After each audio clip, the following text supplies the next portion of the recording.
This is 1 Corinthians 13 and verse 4. Charity suffereth long. So love is long suffering, right?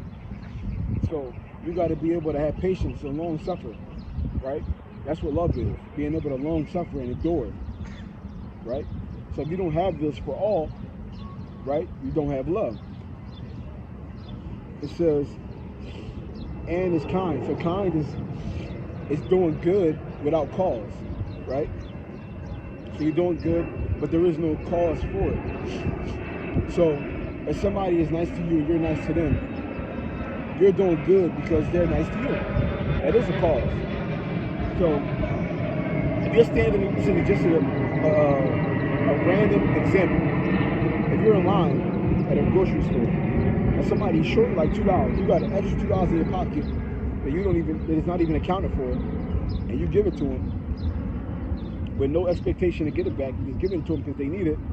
That is doing a good without a cause, because you don't know that person, right? You're just doing it just because. That is doing good without a cause. So when you're doing good and there's nothing, there was no merit for it or anything along them lines. Like, you're doing it just because. That's without a cause. Matter of fact, it happened to me, I want to say last month. It happened to me last month. Me and my wife is in the market, and she forgot her card at home. So she would send me money from her card to my card, and I was paying for stuff, right? Now, in this particular time, we was in the store, and she didn't have service on her phone, so she couldn't send it to me. And what ended up happening was, the guy behind us, he thought we just didn't have the money, or whatever the case is. I'm assuming he thought we didn't have the money. So he gave us the money that we needed to, because it came up to like maybe 100 something, and it was like maybe 10 short, right? And he gave us the rest of the money to cover it, right? But the point is, that's literally the example, one of the examples I was just thinking about. He did good there, but there was no cause. We didn't ask him to do it. He just did it, right? It says, charity envieth not. So charity doesn't have envy, right?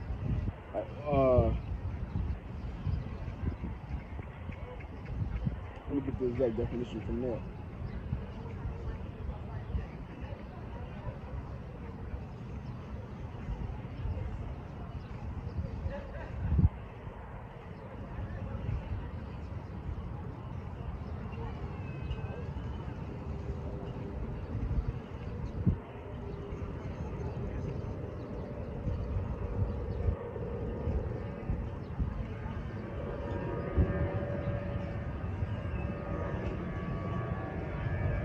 So when you go to that word envious, it says,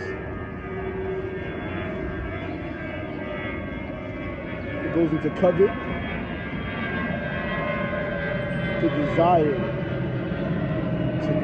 to covet earnestly. So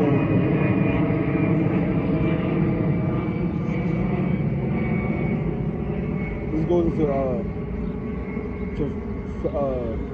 to fight over, or to desire, or to pursue earnestly, or want what somebody else has, right? Like if somebody says, oh, his girl is nice, I want his girl. Not his girl is nice, oh man, I want a girl just like that. No, his girl is nice, I want that girl. Or he's rich, not I should work hard and I should get rich. No, I'm going to take his money, right? Oh, he's a good basketball player, right? Man, I should be the person that's in his position, not him, right? When you wanna remove somebody out of their spot, or you feel you deserve to be in their spot, right? When you just want with everything, when you just want with all your heart what somebody else has, right? Which you shouldn't do, because everybody has what the Lord gave them, right? And everybody has what the Lord gave them. Everything that they had, the Lord saw fit to give them what He wanted to give them, how He wanted to give it to them. And you have what you have, and you can't change that. And you can't take what somebody else has, right?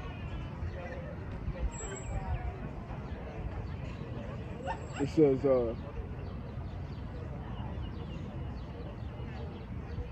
charity vaunteth not itself, is not puffed up.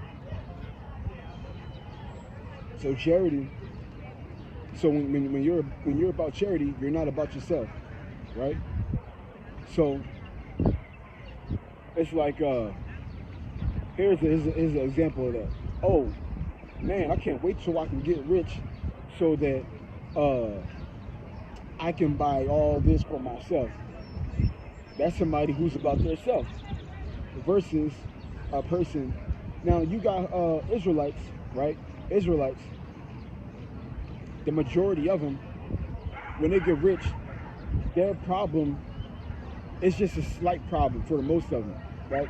Like Meek, for example.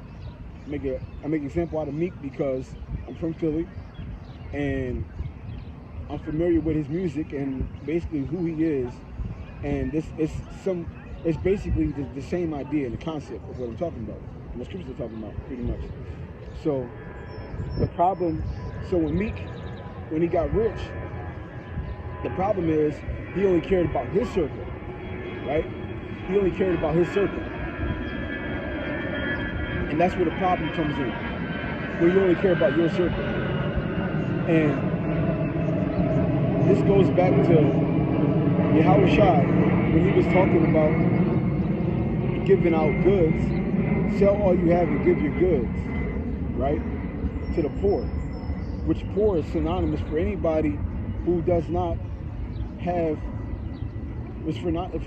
poor is synonymous for anybody who lacks the values or teachings or understanding of God and Yahushua, right, which is love and salvation, forgiveness and mercy, and all of those different things, right? So yeah, the problem with our people is they just give to the people who love them, right? That's it. Not everybody. So that's the problem with a lot of Israelites. When they're successful in their career, right, they tend to just give to their family, right? They're not looking for the betterment of everybody else, right? And the problem is a lot of people lack this because they don't have God in their life. So when you have God in your life and you're under the spirit of love, you make the right decisions, right? And you can do this. So like I said, so the mentality of a person in the spirit of love, Yahushua, it's gonna be, man, I can't wait so I can get rich so I can help others. Opposed to a person who's not guided by Yahushua, they're gonna say, man, I can't wait till I get rich so my life can be better. I can't wait till I can get rich so my family and my life can be better. It's a small circle, right? Opposed to like Yahushua, or people who are in the spirit of Yahushua, right? They're going to be looking out for everyone, right? And that's the big difference. In 1 Corinthians 13, it says,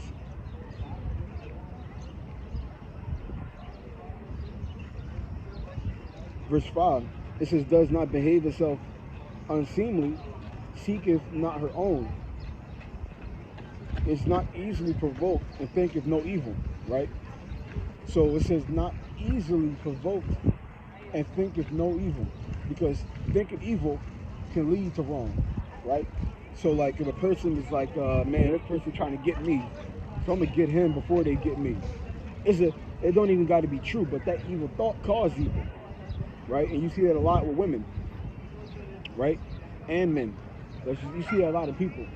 They'll think evil is coming, and they'll plan to fight evil with evil, right?